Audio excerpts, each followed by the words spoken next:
The ink on the $1 million contract gleamed under the soft glow of crystal chandeliers, casting a golden shimmer across the mahogany table. The Mandarin lettering near the bottom of the page looked decorative to most of the men seated there, but to Lena Park, the quiet waitress serving their wine, it looked dangerous.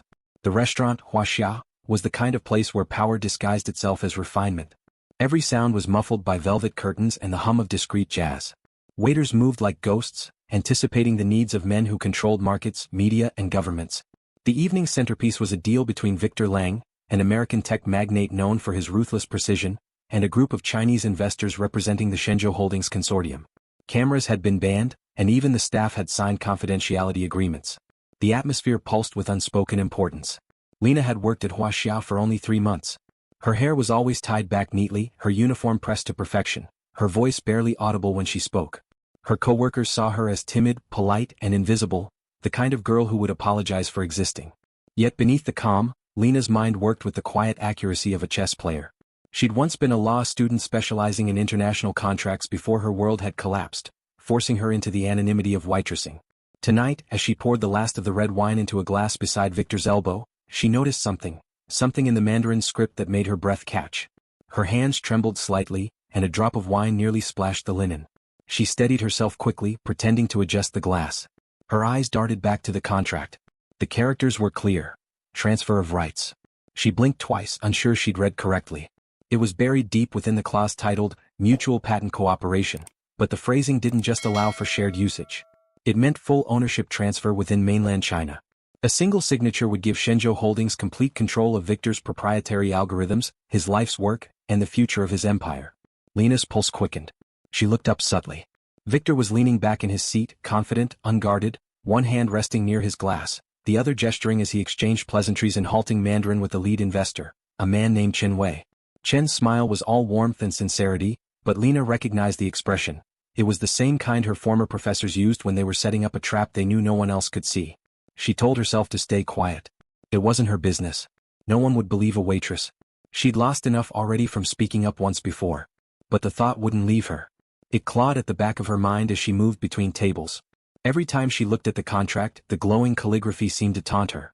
She'd seen similar phrasing in case files years ago, back when she still believed in justice. The Chinese firms would sign foreign partners into agreements that seemed balanced, until the translation revealed that cooperation actually meant permanent surrender. Across the table, Victor's CFO, Douglas, laughed as he pointed out a minor formatting error. The room joined in, the laughter hollow, expensive. Lena forced herself to smile faintly, clearing plates, pretending not to listen. But her gaze kept returning to that one phrase, those 4 characters that could destroy everything. She carried a tray to the back corridor, leaning against the wall to breathe. Her heart pounded like she'd just run a race. She remembered the last time she tried to expose a corporate manipulation. The smirks, the threats, the sudden disappearance of her scholarship. She'd sworn never to get involved again. Yet something about the ease of Chen Wei's smile made her skin crawl. Something about Victor's trust in that smile felt tragic. The world might not believe her, but she couldn't stand by and watch a man sign his entire company away in ignorance. She stepped back toward the dining hall, gripping her notepad so tightly her knuckles whitened. The air buzzed with polite laughter and clinking cutlery. Victor's pen was poised, his signature seconds away. The Shenzhou delegation watched with quiet triumph. The translator nodded approvingly. And Lena, standing just behind the billionaire, felt the weight of every silent moment pressing against her chest. "Sir," she heard herself whisper. Her voice barely reached him over the hum of conversation. No one noticed. She tried again, louder this time. "Sir, Mr. Lang." Victor turned slightly, irritation flickering across his face. No one interrupted him during a deal. "Yes." Lena's throat tightened. Every instinct screamed at her to stop. But the words escaped anyway. The Mandarin clause, it doesn't say cooperation. It says transfer of rights. The table froze. The translator blinked. Chen Wei's polite expression faltered for just a fraction of a second before the mask returned. Victor frowned, glancing between Lena and the contract. "I'm sorry, what?" Lena's voice trembled. "The phrase there, it means you'd be giving them full ownership of your patents within mainland China." A cold silence spread through the room. The translator hesitated, flipping through his papers. Douglas let out an incredulous laugh. "That's absurd. The translators are professionals. You think a waitress knows better than our legal team?" Victor's expression darkened, but his eyes stayed on the contract. He pushed it toward the translator. "Is she wrong?" The translator swallowed. "It's a nuanced phrase, sir. Technically it could be interpreted that way, but in context." "In context." Victor's voice turned sharp. Does it or does it not transfer ownership? It could, the translator admitted quietly. Qin Wei's eyes narrowed. Douglas muttered a curse under his breath. The Chinese delegation exchanged quick, hushed words. The air had shifted, the soft elegance of diplomacy replaced by something brittle and exposed. Lena felt every pair of eyes on her. The translator avoided her gaze. Douglas glared openly. Qin Wei smiled again, but the warmth had vanished from his expression.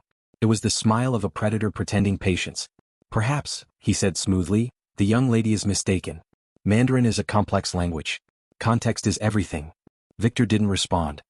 He turned the pages slowly, his eyes scanning each line, then looked back at Lena. She stood frozen, unsure if she'd just saved him or destroyed herself. What's your name? He asked finally. Lena. Lena Park. And you can read Mandarin fluently? Yes, sir. I studied contract law at Beijing University before I came here. The room seemed to close in around them. Victor's gaze was unreadable. Then he gave a small nod, almost imperceptible. Thank you, Lena.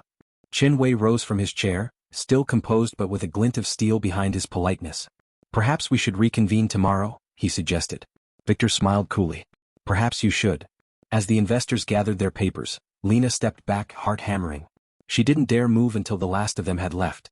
When the door finally closed, Victor turned to her again, his expression a mixture of curiosity and something else, something that looked almost like respect.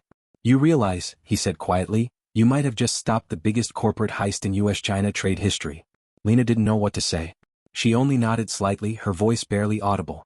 I just didn't want you to sign something you didn't mean to. Victor studied her for a moment longer, then smiled faintly. Remind me to never underestimate the wait staff. But as he turned away, Lena caught Qin Wei's parting glance through the glass doors, sharp, calculating, promising trouble. The kind of look that said this wasn't over. And deep down Lena knew he was right. Before we go deeper into what happens next, tell me in the comments where you're watching from. Because what comes after this, what Lena uncovers, proves that sometimes the quietest person in the room can be the most dangerous of all. Victor Lang's penthouse office looked out over the city skyline, a view that stretched from the shimmering East River to the endless lights of Manhattan. Yet even the beauty of New York couldn't drown out the unease that clung to him the morning after the failed contract signing.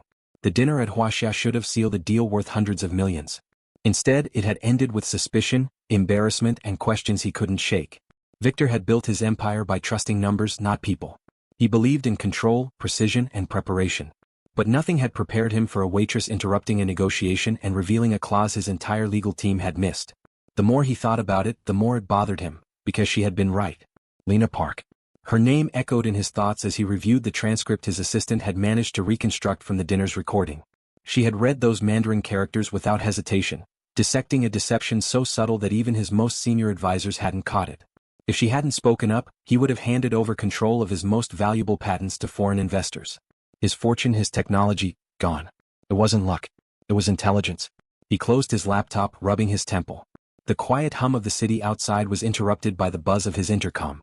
Mr. Lang, Mr. Douglas is here, his secretary announced. Send him in. Douglas entered briskly, crisp suit, perfect hair, the kind of man who never lost confidence even when he should. Victor, we need to discuss the fallout from last night. I assume you've spoken with our legal team? Victor asked, tone clipped. Douglas nodded. They're furious.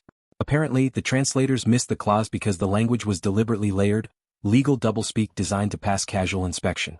Shenzhou's lawyers were setting a trap. Victor leaned back. A trap we nearly signed. Douglas hesitated before speaking again.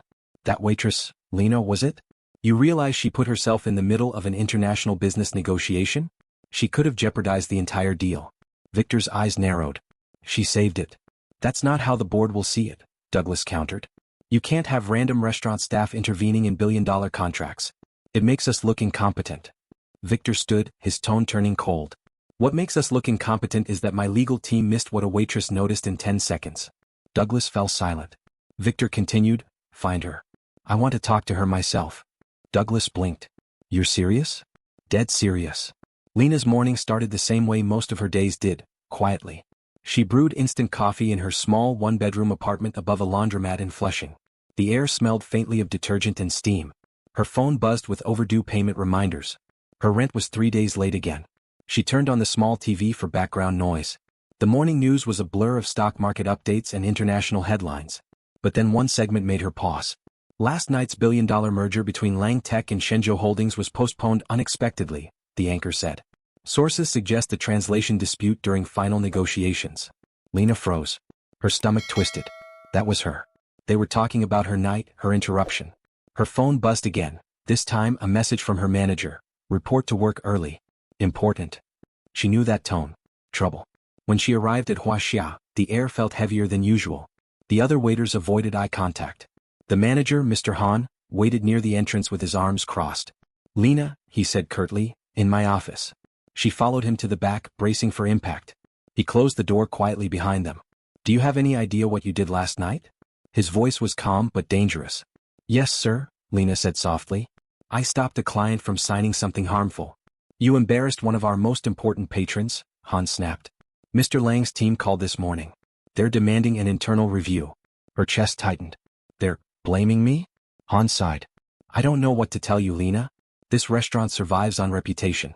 You don't question clients, especially not billionaires. He hesitated, avoiding her eyes. Take a few days off. Unpaid. Her stomach sank. Sir, please? This isn't personal. It's business. But to Lena it was always personal. It had been since the day her past cost her everything. She stepped outside the office, eyes burning, and pulled her coat tighter around her shoulders. The winter air outside bit through the fabric as she walked aimlessly down the street. The city bustled around her, uncaring. She felt invisible again like she had for years. Her phone rang. A known number. She hesitated before answering. Hello? A calm male voice. Mississippi Park? Yes. This is Victor Lang. Her breath caught. She nearly stopped walking. Mr. Lang? Yes. I'd like to speak with you. In person.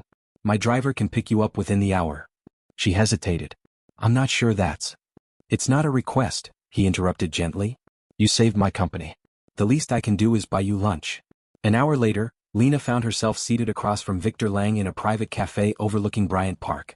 The view was stunning, but she barely noticed it. Victor was nothing like she'd imagined. Up close he looked sharper, more calculating yet not unkind.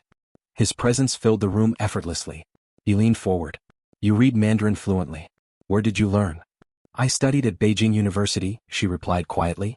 International law. I was supposed to join an arbitration firm. Supposed to. She hesitated. There was an incident. A case involving a fraudulent merger between two state firms. I noticed discrepancies in the contract language and reported them. They accused me of tampering. I lost everything, my scholarship, my visa, my reputation. So I came here. Victor studied her carefully. You've seen this kind of deception before. Yes, Lena said softly. It's a common tactic. They use mirrored legal translations, clauses that mean one thing in English and another in Mandarin. Foreign partners rarely notice until it's too late. Victor nodded slowly. You were right about Shenzhou. After you spoke up, I had my team run a full review. They found similar traps in the other documents. Hidden ownership transfers, embedded arbitration clauses favoring Chinese jurisdiction. They were trying to absorb my company from the inside out. Lena felt both vindicated and terrified. What will you do now? He leaned back, eyes narrowing. Fight back. But I need someone who understands how these traps work. She blinked. You can't mean. I'm offering you a job, Victor said simply. Temporary. Confidential. You'll review every contract, every communication, and find what my lawyers can't. Lena shook her head immediately. No, I can't. If anyone from my past finds out. Your past isn't my concern, he interrupted. Your skill is. He paused, his tone softening. Mississippi Park, you stopped a trap designed by one of the most sophisticated corporate espionage networks in Asia. I need you. Her heart pounded. She wanted to refuse, to retreat back into the safety of anonymity. But part of her, buried deep, missed being useful, respected, part of something that mattered. Still, she asked quietly, what if they come after me? Victor's gaze was steady. Then they'll have to come through me. That evening, Lena sat alone in her apartment, staring at the contract Victor had sent over. A legitimate employment agreement this time, clean and transparent. The pay was more than she'd ever earned, but that wasn't what made her hesitate. It was the risk.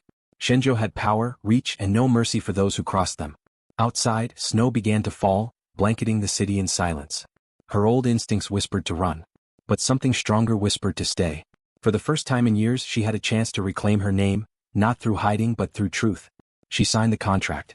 When she arrived at Lang Tech headquarters the next morning, security escorted her to the top floor. The office was all glass and steel, modern and commanding.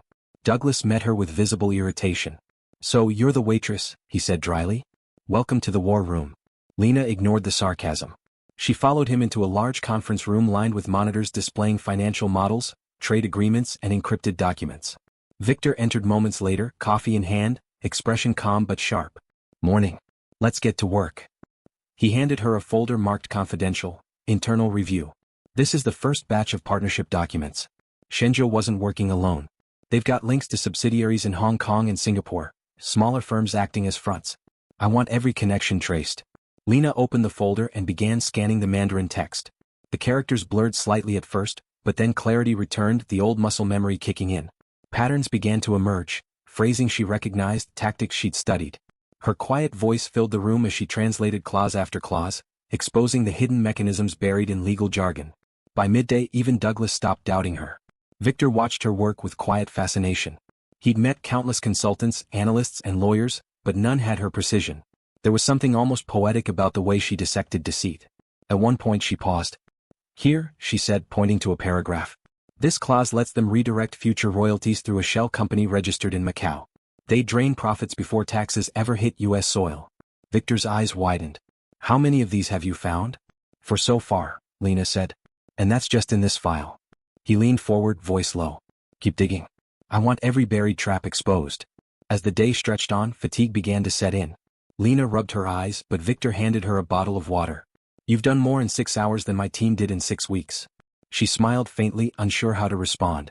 Compliments felt foreign to her now. Douglas cleared his throat awkwardly. "I'll admit it. You were right. About the contract, about the translation, about everything." Lena nodded politely. "I wasn't trying to prove anyone wrong. Just trying to stop something wrong." Victor smiled faintly. "Exactly the kind of person I want on my side." As she gathered her papers at the end of the day, Victor stopped her. "Lena, one more thing." His tone softened. "You did something brave. Don't let anyone make you feel small for it." She hesitated, meeting his gaze. "Thank you, sir." "Victor," he corrected with a half-smile. "If we're going to take down an international syndicate, we might as well be on a first-name basis." That night, as Lena walked home through the snow, her breath misting in the air, she felt something unfamiliar, a sense of purpose. But as she neared her building, she noticed a black sedan parked across the street, engine idling. The driver's face was hidden in shadow. Her steps slowed. The car didn't move. She turned quickly and went inside, locking the door behind her. The sense of accomplishment from earlier faded, replaced by a chill she couldn't explain. Someone was watching. Across the street, inside the sedan, Chinwei lowered his phone. The message he typed was brief. "She's working with Lang. Handle it quietly. Before we continue, make sure you're subscribed." What's coming next will change everything, because Lena Park just walked into a game that powerful men have been playing for years, and this time she's holding the winning piece. The following week unfolded like a slow-motion storm, quiet on the surface, but with every moment vibrating with tension underneath. Lena Park's life had shifted overnight. Just days ago, she had been a nameless waitress in a marble-floored restaurant. Now she was walking into Lang Tech's executive offices every morning, wearing borrowed heels and borrowed confidence, navigating a world of power and precision that never forgot to keep score. Victor Lang's headquarters felt like a city within a city, polished glass walls, silent elevators, and an army of assistants who moved with purpose. Every corner seemed to hum with the sound of money in motion. Lena carried a slim laptop and a binder full of flagged contracts, her new badge clipped neatly to her coat. Her presence drew curious glances. A few employees whispered as she passed, wondering who the quiet young woman in the dark coat was and how she'd earned an office 2 doors down from Victor himself. Inside the war room, monitors glowed with spreadsheets, maps, and encrypted correspondence. Lena worked from dawn till dusk, translating, cross-referencing, decoding. Every document she opened revealed another layer of deception. The Chinese syndicate hadn't just targeted Lang Tech, they'd infiltrated 3 major American firms through language traps and false partnership clauses. It was espionage disguised as commerce. Each discovery deepened the danger. Every clause she exposed represented millions saved, and enemies made. By midweek, the pressure started to show. Lena barely slept. Her hands trembled as she scrolled through page after page of Mandarin text, marking the patterns she recognized. Victor noticed. He'd stop by her desk occasionally, leaning against the edge with his coffee, his voice low and steady. "Take a break, Lena. You're running yourself into the ground." She'd shake her head softly. "If I stop, I'll lose the thread." Their system relies on consistency. They repeat key phrases across all their traps. He smiled faintly. "You make it sound like an art form." "It is," she said without looking up. "An ugly one." That afternoon, Victor received a message from his security division. Unusual cyber activity traced to overseas IP addresses. Attempts to breach internal files related to Project Meridian. Lena's findings were drawing attention. He called an emergency meeting. The boardroom filled quickly, CFOs, legal heads, cyber analysts. Lena sat quietly near the corner, laptop open, fingers hovering over the keyboard. Victor addressed the team. Our servers have been targeted. Whoever they are, they're after the files Lena's been analyzing. They know we found something. Douglas muttered, it's retaliation. Shenzhou's not taking this quietly. Victor nodded. That's why we're going to take it public. The room erupted in protests. Public? That's suicide, one executive said. You'll be accusing a major foreign consortium of espionage without hard proof. Victor glanced at Lena. We'll have proof soon. She spoke softly but clearly. They left traces. The Mandarin text patterns match other fraudulent deals across Asia. If we align the timelines, we can prove coordinated intent. The legal chief frowned. And how long will that take? Lena met his gaze. 48 hours. If I can access your archive trade files. Victor's decision was immediate. You have them. Whatever you need. The room fell silent. Victor's authority was final. When the meeting ended, Lena packed her notes quietly. As the others filed out, Victor lingered by the window, watching snow flurries gather against the glass. You realize what you're doing, don't you? He asked quietly. She paused. I'm trying to stop a theft. He turned toward her. You're declaring war. She didn't flinch. Then I hope we win.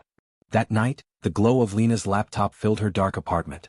Coffee cups littered the small table as documents scrolled endlessly on screen. She worked through databases, scanned PDF archives, and translated entire folders of old contracts. The pattern was clear now, the same network of shell companies repeating phrases in both English and Mandarin, shifting ownership through subtle linguistic traps. It was like watching a digital spider web tightening around its prey. Her email pinged. Unknown sender. Subject, stop digging. Her breath froze. The message had no body, just an attachment, a single image. It was a photograph of her walking home from work, taken the previous night. Her fingers trembled. She closed the laptop, heart hammering. The black sedan. She hadn't imagined it. They were watching. She spent the night pacing, checking the locks twice, jumping at every sound. By morning, her exhaustion was visible, dark circles under her eyes. Yet she still went to work. When she entered the office, Victor noticed immediately. You didn't sleep. They're watching me, she said quietly, sliding the printed email across his desk. He frowned as he read it, anger flashing in his eyes. We'll tighten your security. You'll be safe here. Lena shook her head. They're not trying to scare me, Victor. They're warning us. They know we found something important. He leaned forward. Then they're right to be scared. Over the next 48 hours, Langtech became a fortress. Firewalls doubled, security staff rotated in shifts, and every file Lena touched was encrypted 3 times over. She worked inside a sealed conference room with only Victor and Douglas allowed entry. The tension between her and Douglas had softened slightly, respect born of necessity. Late one evening, Lena uncovered the link they'd been searching for. A series of corporate filings connecting Shenzhou's partners to a Hong Kong intermediary named Hanshi Group, which funneled profits into offshore accounts. The same clause structure appeared in all documents. Lena's translation confirmed they'd been laundering U.S. intellectual property for years. She printed the evidence and handed it to Victor. Here it is. The trap wasn't just for you, it's part of a system. They use joint ventures to steal technology, then hide the transfer under domestic arbitration. Victor studied the papers. If this goes public, governments will get involved. Exactly, she said. That's why they're desperate. Before he could respond, Douglas burst into the room, face pale. You both need to see this. He turned on the wall monitor. A live news broadcast filled the screen. Breaking. Langtech accused of corporate espionage. Chinese consortium denies wrongdoing. The reporter's voice was calm but loaded. Sources claim Langtech attempted to manipulate translation clauses to seize control of Chinese assets. The consortium has released an official statement calling Victor Lang's actions an affront to international trust. Victor's jaw tightened. They beat us to it. Lena's pulse spiked. They're framing you. Not just me, he said grimly. Us. Within hours, the internet flooded with speculation. Hashtags trended worldwide. Anonymous accounts spread rumors linking Lena's name to forged translations. Her photo began circulating on social media, an image from the restaurant, grainy but unmistakable. When she left work that night, a man followed her from the subway. She ducked into a crowded store, hiding behind a rack of coats until he passed. Her phone buzzed again, another message. We warned you. She deleted it immediately, breath shaky. Fear clawed at her, but she refused to stop. She knew the only way to end this was to expose everything. The next morning, Victor convened his inner circle. They've turned the narrative, Douglas said grimly. The media's running with their story. Victor turned to Lena. Can you prove our version before they bury it? Lena nodded. I'll need one more day. Douglas scoffed. One day won't fix a global PR disaster. Victor's tone cut through the room. It will if she's right. He gave her full access to the company's cloud archives.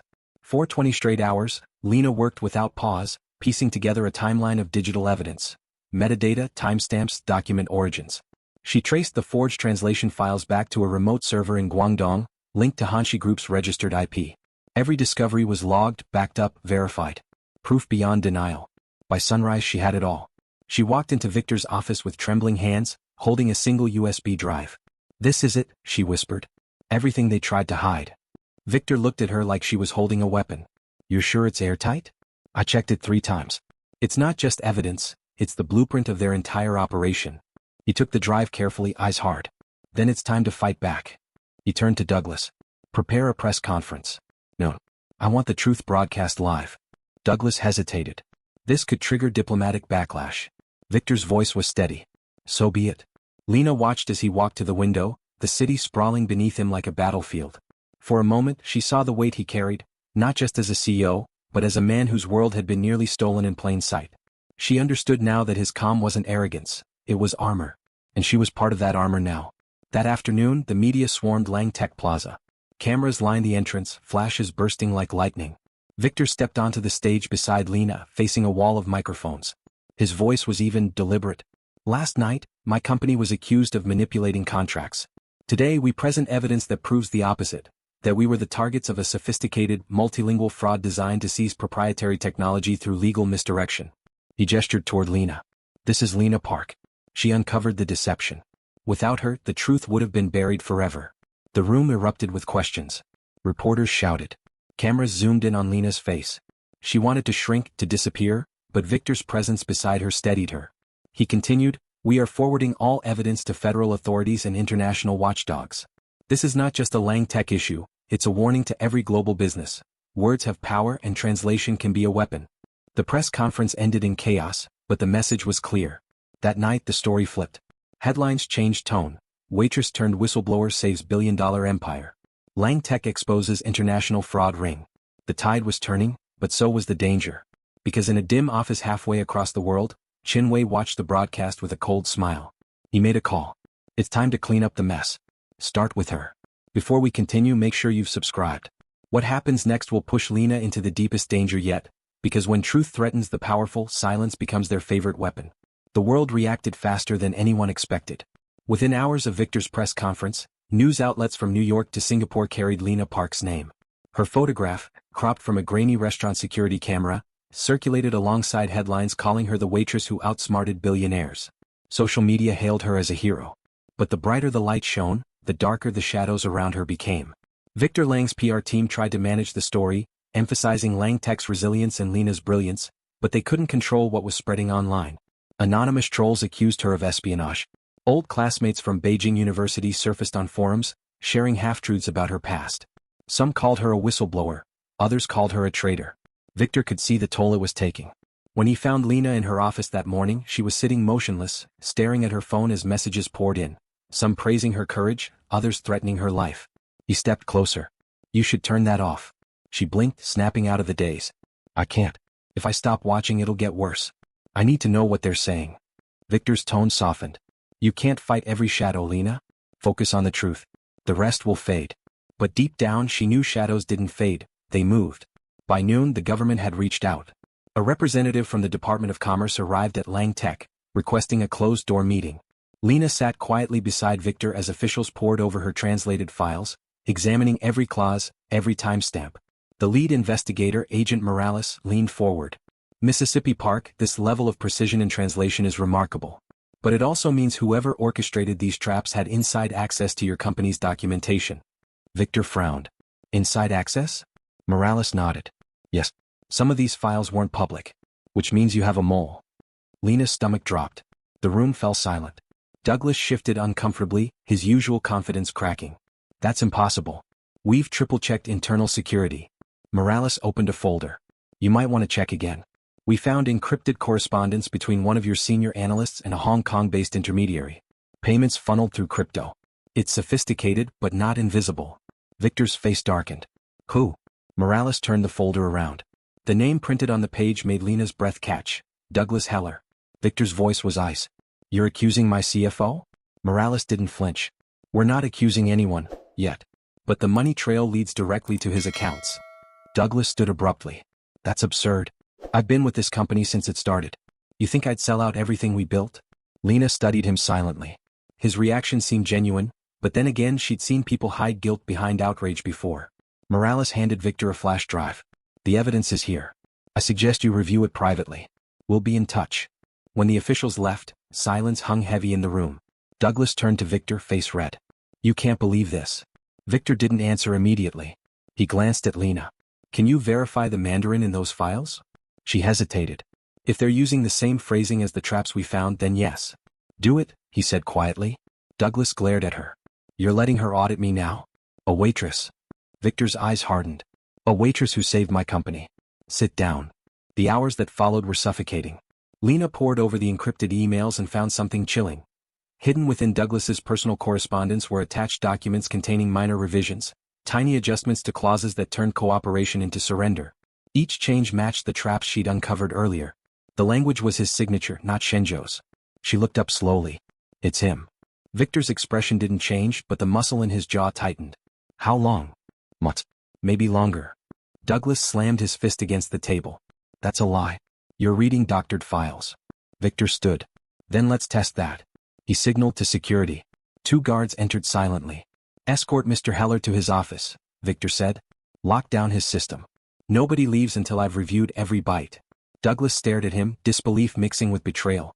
You're throwing me to the wolves based on her word? Victor's tone was steady. Based on her proof. News of the internal betrayal didn't reach the public, but word traveled fast within Lang Tech. Employees whispered in corridors, morale fracturing. Lena became both a symbol and a warning. Some admired her, others blamed her for the chaos. The company's stock dipped, then stabilized as Victor prepared a formal response. That evening he called Lena to his private office. She hesitated at the doorway. You wanted to see me? He gestured to the window. The skyline shimmered with evening lights. You were right again. The files confirm it. Douglas was working with Shenzhou. They paid him through shell accounts disguised as consulting fees. He was feeding them internal drafts before final negotiations. Lena lowered her gaze. I'm sorry. He turned toward her. Why are you apologizing? Because every truth I uncover seems to destroy something. Victor's voice softened. Sometimes you have to burn rot before anything can grow. They stood in silence for a moment, the city glowing beneath them. Then Victor asked, Do you trust me, Lena? She hesitated. Yes. Then I need you to come with me tomorrow. We're flying to D.C. The Commerce Department wants a joint briefing. If we can prove how Shenzhou infiltrated not just Lang Tech, but multiple companies, this could become a national case. Lena's pulse quickened. You want me to testify? I want you to finish what you started. The next morning they boarded a private jet. The cabin was quiet, the hum of engines filling the air. Victor worked on his laptop while Lena reviewed documents, cross-checking translations. Outside the window, clouds stretched endlessly, but Lena couldn't shake the feeling that something was wrong. Halfway through the flight, Victor's phone buzzed with an encrypted call. He answered, voice low. Yes. After a moment, his tone sharpened. Say that again. He listened silently, eyes darkening, then ended the call. Douglas is missing. He never arrived at his detainment suite. Security says he slipped out before dawn. Lena's stomach dropped. How? Someone helped him. Victor stared out the window, jaw clenched. They're cleaning house. When they landed in Washington, agents met them at the runway. The air was heavy with tension. They were escorted to a secure facility where Morales waited with grim news. Douglas Heller was found early this morning, he said quietly. Single vehicle accident on the New Jersey Turnpike. Car exploded before rescue arrived. Lena felt the world tilt. You think it was an accident? Morales shook his head. No. This was execution. Someone wanted to make sure he couldn't talk. Victor exhaled slowly. Then we're next on the list. The agent nodded. That's why you're both under federal protection until this is over. But even protection has limits. That night, they stayed in a secure hotel, guarded by federal agents. Lena tried to sleep, but her mind raced. She replayed every moment. The restaurant, the contract, the threats, the photograph. Somehow, it all felt orchestrated, like she was moving through someone else's plan. She rose from bed and walked to the window. Below, the city glittered with deceptive calm. Her reflection in the glass looked like a stranger, eyes hollow, shoulders tense. She wasn't the timid waitress anymore. She'd become something else, Something stronger, sharper, but lonelier. Behind her, Victor stirred. "You can't sleep either?" She turned. "No. I keep thinking, what if this doesn't end? What if there's always another trap, another threat?" He stood beside her, looking out over the city. "Then we keep fighting. That's what truth demands." Lena met his gaze. "And what if truth kills us?" He smiled faintly, though his eyes were weary. "Then at least we die honest." They stood there in silence, two people bound not by circumstance but by conviction. The following morning the briefing began. Government officials filled the room, screens displaying Lena's translations, the digital trail she had built piece by piece. Every detail was irrefutable. When she spoke, her voice was steady, no trace of the timid waitress who once whispered warnings behind a billionaire's chair. The Mandarin phrasing wasn't random, she explained. It followed a linguistic pattern consistent with prior cases in Hong Kong and Shenzhen. The goal wasn't to negotiate, it was to rewrite ownership line by line. Morales nodded approvingly. "Mississippi Park, you've just provided the backbone of a federal case." As applause rippled quietly through the room, Victor looked at her with quiet pride. But beneath the relief was something heavier, an unspoken realization. They had crossed a line that couldn't be uncrossed. The moment they exposed Shenzhou, they became targets not just in business but in geopolitics. After the meeting, as they exited into the cold December air, Victor's phone buzzed again. Another encrypted message. He opened it, and froze. It was a photograph. The same one Lena had received days earlier. Only this time, it showed both of them standing side by side at the window the night before. Lena's blood ran cold. "They're still watching us." Victor slipped the phone into his pocket, voice calm but laced with steel. "Then let them watch. Because the next thing they'll see is their empire collapsing." Before we continue, hit subscribe if you believe that truth, no matter how dangerous, deserves to be told. Because what happens next will prove that even the most powerful can't hide behind lies forever. The photograph changed everything. It wasn't just proof that they were being watched. It was proof that surveillance had penetrated every layer of their so-called protection. The image had been taken from inside their hotel, from an angle that only someone with access could have achieved. That realization hit Victor and Lena with a quiet horror neither wanted to name aloud. The following day began with chaos. Federal agents scrambled to relocate them to a secure facility in Virginia, but Victor refused to hide. "You don't win wars by running," he told Morales. "You win by staying visible. They can't eliminate what the world won't stop looking at." Lena sat silently beside him as their car sped down the highway, escorted by black SUVs. The landscape blurred past, gray and cold. Her thoughts swirled like the snow beginning to fall outside. Every instinct told her to disappear, to vanish like she had after Beijing. But something inside her had changed. The girl who once whispered warnings now spoke truth to power. The timid waitress had been burned away by the fire of exposure. "Victor," she said quietly, "if you keep fighting this in public they'll come harder. They'll use everything, media, money, fear. You could lose everything." He looked at her, calm but resolute. "I already almost lost everything. I'd rather fight for the truth than live under their shadow." She held his gaze for a long moment. "Then I'll fight with you." Langtech's headquarters was transformed into a command center overnight. Federal agents filled the building, monitoring servers and scanning for digital intrusions. The company's internal networks had been fortified, but paranoia ran deep. Every phone could be tapped, every employee a potential informant. Lena moved through the hallways unnoticed, her laptop always open, her eyes scanning lines of Mandarin text that seemed to whisper threats. Each discovery painted a broader picture. Shenzhou wasn't acting alone. Multiple conglomerates across Asia and Europe had been running similar operations for years, language-based fraud woven into global trade law. It wasn't just theft. It was systemic control. Victor gathered his executive team. They've been using legal language as a weapon. Every deal they sign is a Trojan horse. We're not just fighting one company, we're exposing a strategy. Lena stood beside him as he spoke, her presence quiet but undeniable. The executives listened, wary but impressed. Douglas's betrayal had shaken their faith, but Lena's precision gave them focus. She explained the linguistic mechanics, the way small words carried colossal consequences. It wasn't the stuff of headlines, but it was how empires rose and fell. As she spoke, Victor watched her, realizing how much she'd changed in such a short time. The timid woman from Huaxia had become a strategist, fluent in truth and fear alike. After the meeting, he approached her quietly. "You handled that like someone who's been doing it for years." She smiled faintly. "I used to think language was my weakness. Turns out it's my weapon." He nodded. "And it's about to become theirs." That night, the storm outside mirrored the chaos within. Snow blanketed the city, silencing the streets. Lena stayed late, cross-referencing a new batch of documents Morales had sent from another ongoing investigation. She was the last one in the office, her reflection flickering in the window like a ghost. Suddenly the lights flickered. "What?" twice, then went out completely. The screens went black. Her pulse spiked. No, she whispered. Emergency lights blinked on, bathing the floor in red. Footsteps echoed in the hallway. Heavy, deliberate. She grabbed her phone, but the signal was dead. Backup generators should have restored power, but they hadn't. Then she heard it. The soft hiss of the door sliding open. "Hello," she called, voice shaking. No answer. Only the sound of slow breathing. Her instinct screamed to run. She moved toward the stairwell, but before she reached it, a hand clamped over her mouth. She struggled, muffled screams filling the air. A deep voice whispered against her ear. "You should have stayed quiet, Mississippi Park." The grip tightened. Panic surged. But then, footsteps thundered down the hall. "Let her go." Victor's voice. The intruder shoved Lena forward and bolted toward the emergency exit. Victor tackled him halfway, slamming him against the wall. Papers scattered as they struggled. A gun fell from the man's coat. Victor kicked it away, grappling until the guards arrived. Within seconds, the attacker was restrained. Lena stood trembling, her back against the wall, adrenaline coursing through her. The man's mask was ripped away, one of the building's security contractors. Bought off, not foreign. Internal. Victor turned to her, breathing hard. "Are you hurt?"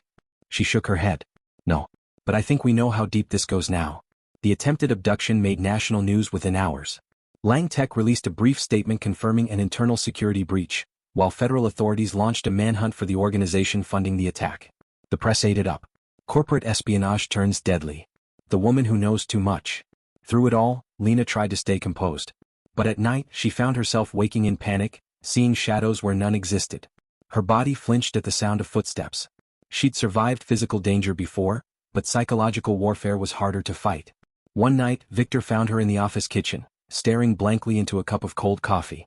"You should go home," he said softly. She didn't look up. "Home doesn't feel safe anymore." He hesitated, then sat beside her. "Neither does truth. But here we are." She laughed weakly. "You're terrible at comfort." He smiled faintly. "I'm better at fighting." Days later, Morales returned with news. "We traced the financial trail behind the attack. It leads to a private intelligence group based in Macau, contracted through Shenzhou's proxy firms. They've been silencing whistleblowers for years. Lena, they're not just targeting you, they're targeting anyone who can read their code." Lena exhaled. "Then we exposed the code. All of it." Victor looked at her, realizing what she meant. "You want to leak it?" She nodded. "If the public understands how they operate, their power disappears. No more traps, no more manipulation." Morales hesitated. "That's risky. Once it's out there, it can't be controlled." Lena met his eyes. "Neither can the truth." After a long pause, Victor said, "Do it." They began preparing the files, hundreds of pages of contracts, translations, digital correspondences, meticulously redacted for safety but explosive in meaning. It was the first time Victor and Lena truly worked as equals, their focus united by defiance. On the eve of the release, they met on the rooftop of Lang Tech. Snow drifted through the city lights, and for a rare moment, the noise of the world felt far away. Lena looked over the skyline. "When this goes live, they'll come again. Maybe worse." Victor nodded. "Then let them. They've been hiding behind fear long enough." She turned to him, her breath visible in the cold air. "Why are you doing this? You could walk away rich, untouchable." He looked out over the city. "Because I built my empire believing power meant control. But real power?" He paused, glancing at her. "Real power is truth, spoken when it's dangerous." For a moment, silence. Then Lena smiled faintly. "Then let's be powerful." The next morning at exactly 9 a.m. the files went public. Thousands of documents hit the web simultaneously: contracts, linguistic analyses, internal memos. Major outlets received anonymous encrypted packages. Investigative journalists pounced. Governments launched inquiries within hours. The internet exploded. Hashtags trended worldwide. Hashtag the translation trap. Hashtag Lena Park files. Lang Tech servers nearly crashed under the surge of attention. Some called Lena a hero, others called her reckless. But no one could ignore her. Entire nations began re-examining trade agreements. Law schools dissected her findings. Corporations quietly rewrote contracts to remove the same predatory language. That night, as she left the building, a sharp gust of wind sent papers flying from her folder. She bent down to grab them and froze. Across the street, a figure stood in the shadows, watching. He didn't move, didn't speak. The shape of his posture was chillingly familiar. Chinwei. The streetlight flickered. When it came back on, he was gone. Lena hurried to her car, locking the doors, hands trembling. She drove straight to Victor's apartment, arriving breathless. He opened the door, startled. "Lena? What happened?" "He's here," she whispered. "Chinwei. I saw him." Victor's face darkened. Are you sure? I'd know that face anywhere. He moved quickly, locking the door and calling Morales. They're crossing borders now. It's not just digital warfare, it's physical intimidation. Morales's voice crackled through the speaker. We'll increase surveillance. Don't leave the residence. We'll have a team there in 20 minutes. The following hours passed in tense silence. Lena sat by the window watching the city lights blur through the rain. Victor stayed nearby, occasionally glancing toward the hallway as if expecting someone to appear. Neither spoke much, but the air between them was thick with unspoken emotion. At one point, Lena broke the silence. You should have stayed out of this. Victor turned to her, surprised. What do you mean? You had a life before all this? Money, respect, peace? You didn't need to get dragged into my ghosts. He shook his head. You think this is about you? Lena, I've spent my whole life building walls of power, thinking that made me safe. You showed me that truth is the only real defense. I'm not standing beside you out of obligation. I'm here because it matters. She looked at him for a long time. You're a stubborn man, Victor Lang. And you're the reason I still believe in good. Hours later, the agents arrived, scanning the area and securing the building. But even with protection, sleep didn't come easily. The world outside was roaring louder than ever. Headlines, investigations, political statements. The Park Protocol had triggered what journalists were calling the transparency revolution. Entire industries trembled as linguistic forensics became the new frontier of corporate justice. Yet, amid the noise, Lena found herself reflecting on everything she'd lost and gained. Once she had been silenced by fear. Now her voice had reshaped global policy. But what had it cost? Her anonymity, her peace, perhaps even her future. The next morning, as sunlight broke through the fog, Victor found her on the balcony, staring at the skyline. Could you ever go back? He asked softly. To what? She said without turning. To the life before this. She smiled faintly. No. And neither can you. He nodded, the truth of it settling between them. Then maybe that's for the best. Lena turned to him, eyes calm but resolute. We exposed their lies. Now we build something better. Victor smiled. Together? Together. Weeks later, the first Park Protocol Summit convened in Geneva. Delegates from over 60 nations attended, signing a collective agreement to standardize linguistic transparency in global trade. Lena stood at the podium, her voice broadcast worldwide. This isn't just about contracts, she said. It's about trust. Words built civilization, and words nearly destroyed it. But today we take them back. As the audience erupted in applause, Victor watched from the front row, pride and quiet awe in his eyes. Outside, reporters called her the new architect of truth. Protesters waved banners celebrating linguistic justice. And somewhere far away, the remnants of Shenzhou's empire fractured under the weight of exposure. When the summit ended, Lena returned to the hotel rooftop overlooking Lake Geneva. The night was still, the stars reflected on the water. Victor joined her, 2 glasses of wine in hand. To endings, he said, offering a glass. She smiled. To beginnings. They clinked glasses, the sound echoing softly in the cold night. For the first time in years, Lena felt peace, not the fragile silence of hiding, but the strong, steady calm of purpose fulfilled. She looked out across the lake. You know, I used to believe the world didn't care about the truth. Victor's voice was gentle. Maybe it just needed someone brave enough to speak it. She smiled, eyes glimmering. Then let's hope it keeps listening. Before we move to the final chapter, don't forget to subscribe, because the next part reveals how the story of courage, betrayal, and redemption comes full circle, and how one woman's voice became the law that changed the world. The summit in Geneva marked the beginning of a new world order, one written not in secrecy but in words everyone could finally understand. For the first time in history, nations agreed that language itself required accountability. Contracts would no longer be tools for deception. Translation would no longer be a veil. The Park Protocol became more than a policy, it became a revolution. For Lena Park, though, the applause faded quickly. The noise of celebration could not silence the quiet voice inside her, reminding her that victories always come with consequences. She had changed the world, but in doing so, she had exposed herself to the very system she dismantled. The people she had fought were powerful, patient, and wounded. And wounded power always found a way to strike back. 3 months after the summit, life in New York had returned to something resembling normalcy. Lang Tech had expanded into the global transparency sector, offering linguistic auditing tools to governments and corporations worldwide. Victor Lang was hailed as a visionary. But fame, even when righteous, was a fragile armor. One crisp morning, Lena arrived at Lang Tech headquarters to find Victor's office empty. His assistant was pale. He didn't come in today, she said. No calls. No response. Lena frowned. That's not like him. She dialed his number. Straight to voicemail. Something felt wrong. Within the hour, federal security was alerted. Victor's penthouse apartment was found empty. No signs of forced entry, no struggle. Only one thing left behind, a single envelope on his desk addressed to Lena Park. Her hands trembled as she opened it.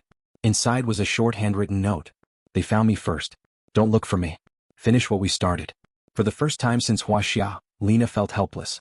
Victor Lang, the man who had stood beside her when the world doubted her, who had risked everything to expose the truth, was gone. Morales coordinated the search, his expression grim. He must have known he was being watched. This message is a warning. Lena shook her head. It's not a warning, it's a message. Finish what we started. That means there's something left unfinished. She spent the next 2 nights combing through Victor's encrypted archives. Every file, every note, every digital footprint. Then she found it, a hidden folder buried deep in Lang Tech's private servers, labeled only as Orchid. It required 2-factor verification, Victor's biometric key and hers. It was their contingency. When she opened it, a cascade of documents filled the screen. It was a new report, one that hadn't been released to the public, evidence of another network. Not Shenzhou but its Western counterpart, multinational corporations complicit in hiding the traps because they benefited from them. The corruption wasn't foreign, it was homegrown. Her breath caught. He knew, she whispered. He knew it wasn't over. The documents revealed a trail leading to a powerful lobbying firm in Washington, D.C., the same firm that had quietly resisted the Park Protocol's ratification in Congress. They had financial ties to multiple industries that profited from vague trade language. They weren't afraid of foreign traps, they were afraid of losing their own. Lena knew she couldn't go through official channels. The corruption was too deep. So she called the only person she trusted left, Agent Morales. He met her at a coffee shop near Central Park, dressed casually but alert. You're not supposed to be digging this deep, he said under his breath. I'm not supposed to be alive, she replied. But here I am. She handed him a flash drive. Victor found this before he disappeared. It's proof of collusion between American firms and Shenzhou subsidiaries. They used translation ambiguities to launder money and manipulate tariffs. Morales plugged in the drive, his brow furrowing as he scanned the files. This is explosive. But if this gets out, it'll destabilize trade with half the world. Lena's gaze was steady. Then maybe the world needs to be destabilized. He studied her for a moment before nodding. All right. But if we do this, we do it cleanly. No leaks until I can confirm safe channels. The next morning Morales was dead. A car crash on the Williamsburg Bridge. Official reports called it mechanical failure. Lena knew better. Fear clawed at her chest. They were eliminating anyone connected to the files. She packed a small bag, grabbed her laptop, and vanished into the city. 4 days she stayed underground, moving between hostels, working off unsecured Wi-Fi networks, encrypting and copying the Orchid files onto multiple anonymous servers. Every time she opened her email, she received spam from accounts that didn't exist the day before. Someone was tracking her in real time. But she didn't stop. Victor's words echoed in her mind, finish what we started. Then one night she received a message from an untraceable address. Meet at the pier midnight. Come alone. It was signed V. Her pulse quickened. Could it be him? Against her better judgment she went. The pier was empty, the river dark and silent. Wind howled through the steel girders. She walked slowly, scanning the shadows. Victor, she whispered. A figure stepped out from behind a shipping container. It was him. But he looked different, tired, gaunt, eyes ringed with sleeplessness. You shouldn't have come, he said softly. You disappeared, she said, tears stinging her eyes. I thought you were dead. He stepped closer. I had to vanish. They were closing in. Morales was compromised. They wanted the Orchid files and I knew they'd come for you next. Then why contact me now? Because I can't finish it alone. He pulled a small hard drive from his coat. This contains everything they don't want exposed. Offshore accounts, false arbitration clauses, political payoffs. The other half of the truth. Lena took it carefully. What do you want me to do with it? Release it. To everyone. Don't hold it back this time. No filters, no redactions. She hesitated. If I do that, it'll cause chaos. Economies will crash. He looked at her, eyes full of conviction. Maybe chaos is what justice looks like before it settles. Before she could respond, headlights appeared at the end of the pier. Black SUVs. Too many. Victor's voice was calm but urgent. Run. He shoved the drive into her hand and turned toward the vehicles. Go, Lena. Gunfire erupted. She ran. Bullets cracked through the air, sparks flying off the steel containers. She sprinted through the maze of shipping crates, lungs burning, clutching the drive against her chest. Behind her, shouts echoed, and then silence. She turned back once, just long enough to see Victor fall. The world slowed. Every sound vanished except the hammering of her heart. She wanted to scream to go back, but she couldn't. His voice echoed in her memory, finish what we started. Lena disappeared that night. No one saw her again for weeks. Rumors spread, some said she fled the country, others that she'd been taken. But in truth she was everywhere. Her digital fingerprints began to appear across the globe. Encrypted files uploaded to anonymous servers, data dumps released simultaneously to media outlets on every continent. The Orchid Papers. The leak shattered the illusion of innocence. The files exposed not only Shenzhou but dozens of Western corporations, politicians, and banks. The global economy trembled. Stock markets crashed. Governments convened emergency sessions. For the first time in human history, the invisible mechanisms of power were visible to all. And at the center of it all, one name burned brighter than the rest: Lena Park. Months passed. The world rebalanced slowly. Trade laws were rewritten. Courts prosecuted executives across multiple nations. A new era of legal transparency emerged, painful, chaotic, but necessary. One day, a letter arrived at the United Nations addressed simply to the people. It was signed by Lena Park. Truth is not a weapon, it is a mirror. The powerful fear it not because it cuts but because it reflects. Everything you need to fix the world already exists in language. Read carefully and you'll see it. The message was broadcast worldwide. No one knew where she sent it from. Some said she was living under a new identity in Europe. Others believed she was still in New York, hiding in plain sight. But her legend had already transcended her presence. 1 year later, on the anniversary of the Park Protocol, the world gathered again, this time in Seoul. A memorial stood outside the summit hall. 2 intertwined figures carved in marble representing truth and language. The plaque beneath read, "In honor of those who spoke when silence was safer." Victor Lang's name was there. And beside it, Lena Park's. As the crowd bowed their heads, a woman in a long gray coat watched from a distance, face hidden beneath her hood. She lingered for a moment, eyes glistening with memory, then turned and walked away. She disappeared into the crowd as quietly as she had once entered a restaurant years ago, a timid waitress carrying secrets the world had yet to understand. But the story didn't end there. The Park Protocol evolved into an international law enforcement division, a collaboration between nations to monitor linguistic integrity across global trade. Artificial intelligence systems were trained using Lena's linguistic patterns, able to detect manipulation in any language. The world now lived under the shadow of her words, words that had become law. And somewhere in a quiet cafe overlooking a harbor, Lena Park wrote in a small leather notebook. Her handwriting was elegant, deliberate. She was drafting a new book, The Language of Truth. She paused, sipping her tea, the sound of waves filling the air. Across the room, a young woman in a business suit was reading an article on her tablet. The woman who changed the world of words.